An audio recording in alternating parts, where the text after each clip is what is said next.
राधे राधे, जय माता की भक्तों। आप सभी का स्वागत करती हूँ स्पिरिचुअल ज्ञान साधना में और आप सभी से अनुरोध करती हूँ कि स्पिरिचुअल ज्ञान साधना को सब्सक्राइब कर लीजिए और बेल आइकन को प्रेस कर दीजिए ताकि आपको नई नई वीडियोस का नोटिफिकेशन। जय माता की राधे राधे भक्तों, कैसे हैं आप सभी लोग। आशा करते हैं सभी लोग बहुत अच्छे होंगे। शनिदेव जी को कर्म फल दाता कहा गया है। शनिदेव जी कर्मों के अनुसार ही व्यक्ति को दंड देते हैं। कहते हैं शनिवार के व्रत रखने से शनि दोष में कमी आती है, साथ ही शनिदेव जी का आशीर्वाद भी मिलता है। शनि दोष और शनि की 7.5 से बचने के लिए शनिवार का व्रत करने के साथ साथ कथा का पाठ भी अवश्य करना चाहिए। प्रिय भक्तों, आज हम आपको सुनाएंगे भगवान शनिदेव की अति पावन कथा, जो कि प्रत्येक शनिवार के व्रत में अवश्य करना चाहिए। तो आज शनिवार का दिन है और आज के दिन इस कथा का श्रवण करने मात्र से भगवान शनिदेव की कृपा प्राप्त होती है। आइए भक्तों, प्रारंभ करते हैं आज की कथा। बोलिए गणेश भगवान की जय, गौरी शंकर भगवान की जय, लक्ष्मी नारायण भगवान की जय। बोलिए श्री शनिदेव भगवान की जय। आज्ञा दी गुरुदेव ने, दीना शीश झुकाए, कथा कहूँ शनिदेव की, भाषा सरल बनाए। सर्वप्रथम श्री सरस्वती माता का सुमिरन करके, गणपति जी महाराज को नमस्कार करके तथा अपने गुरुदेव के चरणों में माथा नवाकर मैं श्री शनिदेव जी की कथा प्रारंभ करती हूँ। ये शनिदेव जी जो मनोवांछित कार्यों को सफल बनाने वाले हैं तथा जिन्हें सकल नर नारी और 33 कोटि देवी देवता, मुनीश्वर, योगीश्वर ध्याते हैं, वही देव मेरी त्रुटियों को क्षमा करें और मुझ शरणागत को अपनी शरण में लें। मेरे मन में आपके प्रति अगाध प्रेम है। ये बात सर्वविदित है कि जो लोग शनिदेव जी को ध्याते हैं उनके सकल मनोरथ पूर्ण होते हैं तथा जो ऐसे देव को भूल जाते हैं वह इस संसार में महान दुख पाते हुए 12 प्रकार से नरकगामी होता है और अगले जन्म में पशु की योनि में जाता है। जो कथा मैं तन मन से कहने जा रही हूँ उसे आप भी सच्चे मन से ग्रहण करें। एक बार संसार में चहुं ओर पूजे जाने वाले नवग्रह एक स्थान पर एकत्रित हुए, परस्पर विविध 4 प्रकार से वार्तालाप करने लगे। जब बात घूमती हुई उस स्थान पर आ पहुंची कि हम नवग्रहों में सबसे बड़ा और सर्वाधिक पूजनीय कौन सा देवता है, तो प्रत्येक ग्रह देवता स्वयं को बड़ा कहने लगे। इस बात पर जब बहुत देर तक वाद विवाद होता रहा और कोई इसका निर्णय नहीं ले सका, तब यह तय हुआ कि चलो चलकर इंद्रदेव से इसका निर्णय करवाते हैं। अतः वे 9 के 9 ग्रह इंद्रदेव के समक्ष उपस्थित हुए। उन सब की बातें सुनकर इंद्रदेव भी सोच में पड़ गए। किसी ने कुछ बोला और किसी ने कुछ। तब इंद्रदेव ने सोचा, मैं किसे छोटा कहूँ और किसे बड़ा, किसकी श्रद्धा के पात्र बनूं और किसके कोप का भाजन। अंत में सोच समझकर निर्णय ना करते हुए वह बोले, मैं अल्प बुद्धि इस बात का निर्णय करने में असमर्थ हूँ। मुझे तो आप सभी बड़े नज़र आते हैं और मैं आप सभी का आदर सम्मान समभाव से करता हूँ। इस पर नवग्रह संतुष्ट नहीं हुए और हठ करने लगे कि इसका निर्णय आपको अवश्य करना चाहिए। तब देवराज बोले, आप लोग मृत्युलोक में जाइए, वहाँ एक अत्यंत न्यायप्रिय राजा विक्रमादित्य राज्य करता है। आप उनके पास जाइए, वह अवश्य कोई न कोई उचित निर्णय कर देगा। इंद्र से निराश होकर नवग्रह मृत्युलोक में जाने को तत्पर हो गए। देवराज इंद्र ने जब उन्हें वहां जाते देखा तो प्रसन्न होकर चैन की सांस ली। इस धर्म संकट से निकलना उनके लिए सचमुच ही कितना दुश्वार था। वह अपनी चतुराई से अपने ऊपर आए संकट को राजा विक्रमादित्य पर टाल दिया। उज्जैन नगरी की उन दिनों सारे ही भारत में धाक थी। एक तो वहाँ राजा विक्रमादित्य के दरबार में बड़े बड़े ज्ञानवान लोगों का सम्मेलन होता रहता था। दूसरे, उस न्यायप्रिय राजा के न्याय से उज्जैन नगरी का सारे भारत में डंका बजता था। स्वर्ग में जब नवग्रहों का निर्णय ना हो पाया तो वह अपने अपने विमानों पर आरूढ़ हो मृत्युलोक में आ पहुँचे। ठीक उस समय जब राजा विक्रमादित्य का दरबार ठसाठस भरा हुआ था, तब नवग्रह वहां जा पहुँचे।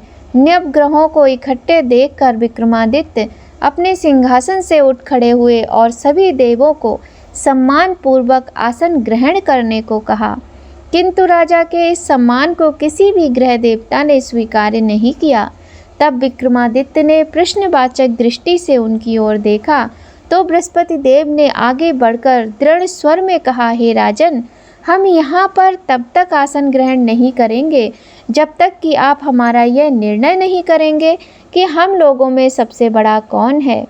राजा अपने ऊपर आए इस धर्म संकट को देखकर पल भर के लिए तो घबरा गया, परंतु शीघ्र ही उसने स्वयं को संभाल लिया। उसने अपने मन में एक युक्ति सोच ली। दरबार में छोटे छोटे आसनों की एक पंक्ति प्रवेश द्वार तक चली गई थी। राजा ने उन लोगों से कहा कि आप यहाँ पर आसन ग्रहण कीजिए और मैं सोचकर अपना निर्णय करता हूँ। यह कहकर राजा अपने सिंहासन पर बैठ गया। सिंहासन के निकट जो आसन पड़ा था उस पर भागकर बृहस्पति देव जी जा बैठे। उनके अगले आसन पर सूर्य देव जा बैठे। सूर्य के निकट चंद्रमा और फिर इसी क्रम में बुध, मंगल, राहु, केतु इत्यादि ने भी अपना अपना आसन ग्रहण कर लिया। पंक्ति में 8वें थे भार्गव, किंतु उन्हें भी संतोष था कि उनके बाद शनिश्चर बैठेंगे, किंतु आसन प्रवेश द्वार के समीप होने के कारण और सबसे अंत में होने के कारण शनिदेव जी उस पर नहीं बैठे। राजा विक्रमादित्य ने सोचा था कि जो ग्रह उस अंतिम आसन पर बैठेगा वह उसी को विनय और दयाशील के आधार पर बड़ा कह देंगे, पर यहाँ तो बात ही दूसरी हो गई। शनिदेव जी अति क्रोधी और विकट स्वभाव के देवता हैं। जब वे नहीं बैठे तो 8 ग्रह खिलखिलाकर हंस पड़े। अपना इस प्रकार से अपमान होते देखकर शनिदेव जी की आंखें क्रोध से लाल हो गईं और भ्रुकुटी तन गई। क्रोध से कांपते हुए बोले, राजन, मुझसे बैर लेकर तुमने अच्छा नहीं किया। क्या समझकर तुमने मुझे इस प्रकार से अपमानित करना चाहा है और क्यों मुझे तले बिठाना चाहते हो?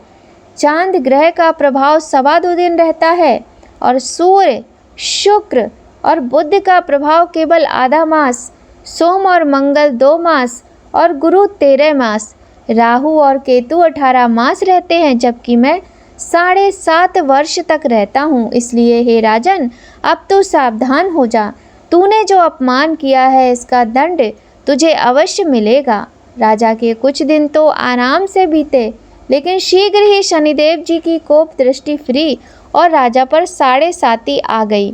उन्हीं दिनों एक व्यापारी कुछ घोड़े बेचने के लिए उज्जैन नगरी में आया। सुंदर सुंदर घोड़े देखकर राजा का जी ललचा गया। राजा ने उन्हें खरीदने का आदेश दिया। घोड़ों में एक घोड़ा भंवर नाम का था। राजा उस पर चढ़कर देखने लगे। कुछ देर तक तो घोड़ा राजा को लिए घूमता रहा, लेकिन फिर सहसा भाग खड़ा हुआ। राजा को बड़ा अचंभा हुआ। घोड़ा एक भयानक जंगल में राजा को पटककर अंतर्ध्यान हो गया। राजा अकेला उस वीरान जंगल में भटकने लगा। साय के समय जब उसे प्यास बहुत सताने लगी तो वह जोर जोर से चीखने लगा। उधर एक पगडंडी से एक ग्वाला अपने गांव को जा रहा था। वह राजा की आवाज़ सुनकर रुक गया। राजा उसके पास आया। ग्वाले ने उसकी व्यथा जानकर उसे निकट के नदी पर ले जाकर पानी पिलाया। पानी पीने के बाद राजा स्वस्थ हो गया और प्रसन्न होकर उसने ग्वाले को अपने हाथ की अंगूठी उतार कर दे दी और उससे कहा कि मैं उज्जैन का रहने वाला हूँ और यहाँ रास्ता भटक गया हूँ, तुम मुझे रास्ता दिखाओ। तब ग्वाला उसे अपने साथ गांव ले आया। वहाँ एक मिष्ठान की दुकान पर राजा ने मिठाई खा पीकर भूख मिटाई और दुकानदार को भी एक अंगूठी उतार कर दे दी। दुकानदार के पूछने पर उसने उससे भी यही कहा कि वह उज्जैन नगरी का रहने वाला है और उसका नाम बोना है। फिर वह दुकान के बंद होने तक वहीं बैठा दुकानदार से बातें करता रहा। उस दिन दुकानदार की बिक्री तो बहुत हुई। उसने सोचा, ये भाग्यवान पुरुष है जो इसके आने से आज मेरी इतनी बिक्री हुई है। इसलिए रात होने पर वह उससे बोला कि वह उसके साथ उसके घर चले और उसके साथ ही भोजन करे। राजा मान गया। वह दोनों घर पर पहुँचे तो दुकानदार की पत्नी ने उनका बड़ा स्वागत सत्कार किया और अतिथि के लिए विशेष रूप से भोजन तैयार किया। भोजन करते समय एक अद्भुत घटना घटी। जहाँ राजा भोजन कर रहा था, वहीं सामने की दीवार पर सोने का एक सतलड़ा चित्र था। सहसा ही वह हार टंगा हुआ था वहाँ पर। उसके पीछे वहाँ से अचानक उसे ऐसा दिखाई पड़ा कि जैसे वह हार अदृश्य हो गया हो। दुकानदार के यहाँ एक बांदी थी। उसने जाकर घर की मालकिन से कहा कि खूंटी पर हार नहीं है। जब बात दुकानदार तक पहुँची तो उसने राजा से पूछा। राजा बोला, मुझे तो नहीं मालूम, तुम्हारे और मेरे अतिरिक्त तो यहाँ कोई था ही नहीं। सच सच बताओ, हार कहाँ है? मुझे नहीं मालूम। राजा फिर बोला, मेरे पास कोई हार नहीं है। जब कोई निर्णय नहीं हो सका तो दुकानदार राजा को उस नगर के राजा के पास ले गया। उस नगर के राजा ने जब विक्रमादित्य की भोली भाली सूरत देखी तो बोला, ये व्यक्ति कभी भी चोरी नहीं कर सकता। यह कहकर उसने विक्रमादित्य को छोड़ दिया। विक्रमादित्य जब उस नगर में यूं ही इधर उधर घूम रहा था, तब उस नगर के एक तेली ने उससे कहा कि वह उसके यहाँ काम कर ले तो वह उसे रहने का स्थान और खाने की सामग्री भी देगा। राजा मान गया और तेली उसे अपने घर ले आया। वहाँ सारा दिन राजा धाड़ी पर बैठा उसके बैलों को हाँकता रहता और तेली बाजार में तेल बेच आता। जब वर्षा ऋतु आई और मूसलाधार वर्षा होने लगी, तब धाड़ी पर बैठे हुए विक्रमादित्य ने मौज में आकर ऊंचे ऊंचे स्वर में राग अलापना आरंभ कर दिया। निकट ही उस नगर के राजा का राजमहल था। वहाँ खिड़की में बैठी राजकुमारी ने जब राजा का मधुर स्वर में गीत सुना तो वह अपना दिल हार बैठी। उसने बांदी को पता करने के लिए भेजा। बांदी वहाँ राजा को गाते हुए देखकर लौटी तो राजकुमारी से बोली कि वहाँ पर तो कोई अति सुकुमार नवयुवक बैठा मस्ती में आंखें बंद किए गा रहा है। राजकुमारी ने सुना तो उसने अन्न जल का त्याग कर दिया। रात तक जब उसने कुछ नहीं खाया तो रानी ने आकर उसे समझाया, पर वह बोली कि वह तो उस गाने वाले से ही शादी करेगी। रानी ने जाकर राजा से कहा कि राजकुमारी एक तेली पर मोहित हो गई है और उससे ब्याह रचाना चाहती है। राजा ने सुना तो बहुत क्रुद्ध हो गया। उसने तेली के घर से विक्रमादित्य को बुलाया और उसके हाथ काटकर जंगल में फेंकवा दिए। जब ये बात राजकुमारी को पता चली तो वह और भी अपनी बात पर दृढ़ हो गई। बोली, मैंने तो अब उसी को चुन लिया है, वह चाहे कैसा भी हो उसी से विवाह करूंगी। बेटी की हट देखकर लाचार हो राजा ने दोबारा विक्रमादित्य को नगर में बुलवाया और उससे राजकुमारी का मामूली ढंग से पाणी ग्रहण कराया और एक साधारण मकान में दोनों को बसा दिया। दोनों वहीं रहने लगे। एक दिन जब विक्रमादित्य सोया था तो स्वप्न में उसे शनिदेव जी नजर आए। विक्रमादित्य ने उनके सामने नमस्कार किया और क्षमा प्रार्थना की। शनिदेव जी ने उसे आशीर्वाद दिया और बोले, अब तुम्हारी साढ़े साती, जो कि 7.5 वर्ष तक होती है, समाप्त हो गई है। राजा बोला, मुझसे जो गलती हुई उसके लिए मुझे क्षमा कर दीजिए। शनिदेव जी ने मुस्कुराकर उसे आशीर्वाद दिया और राजा के दोनों बाजू दोबारा निकल आए। राजा ने अपनी पत्नी राजकुमारी को रात को जगाया नहीं। वह रात को उसके गले में अपनी बाहें डालकर सो गया। सुबह राजकुमारी की आंख खुली तो उसने अपनी गर्दन में बाहें पड़ी देखी और वह चौंक कर उठ गई। लेकिन शीघ्र ही विक्रमादित्य ने जागकर उसको सब बातों से अवगत करा दिया। जब वहाँ के राजा को ये बात मालूम हुई तो वह भागा भागा आया और उस अपंग को फिर से स्वस्थ देखकर चकित हो गया। उसको भी विक्रमादित्य ने यही कहा कि यह सब शनिदेव जी की कृपा का फल है। और विक्रमादित्य अपना वास्तविक परिचय भी उस राजा को देने लगे और सारा किस्सा विस्तार से सुनाया। सुनते ही राजा विक्रमादित्य के चरणों में गिर गया और क्षमा प्रार्थना करने लगा। बस यह खबर शीघ्र ही सारे नगर में फैल गई। दुकानदार को अब ये खबर मिली तो वह भागा भागा आया और विक्रमादित्य के पांव पर लौटने लगा। विक्रमादित्य ने उसे उठाकर आसन पर बिठाया और कहा, तुम घर जाकर उसी खूंटी पर देखो, हार टंगा होगा। और कहा कि तुम जाकर तुरंत देखना। सच ही दुकानदार ने जाकर देखा तो वहाँ हार टंगा पाया।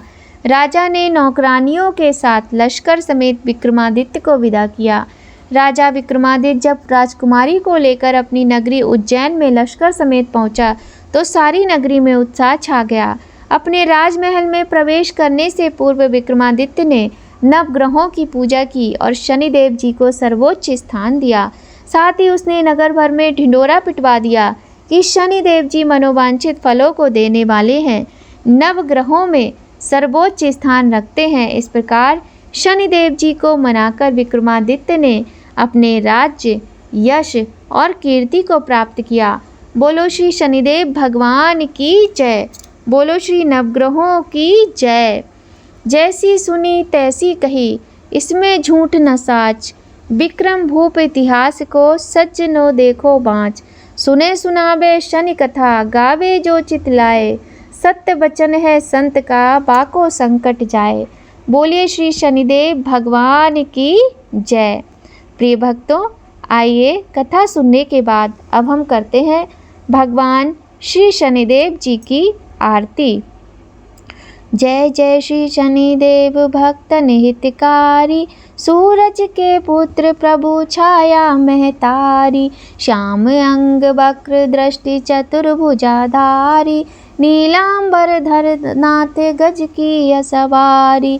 जय जय शनिदेव प्रभु भक्त निहितकारी, किरीट मुकुट शीश रजित दीपत है लीलारी। मुक्तन की माला गले शोभित बलिहारी। जय जय शनिदेव प्रभु भक्त निहितकारी, मोदक मिष्ठान पान चढ़ते हैं सुपारी। लोहा तिल तेल उड़द महेश अति प्यारी। जय जय शनिदेव प्रभु भक्त निहितकारी, देव दनुज ऋषि मुनि सुमिरत नर नारी। देव दनुज ऋषि मुनि सुमिरत नर नारी, विश्वनाथ धरत ध्यान शरण है तुम्हारी। जय जय शनिदेव प्रभु भक्त निहितकारी, जय जय शनिदेव प्रभु भक्त निहितकारी।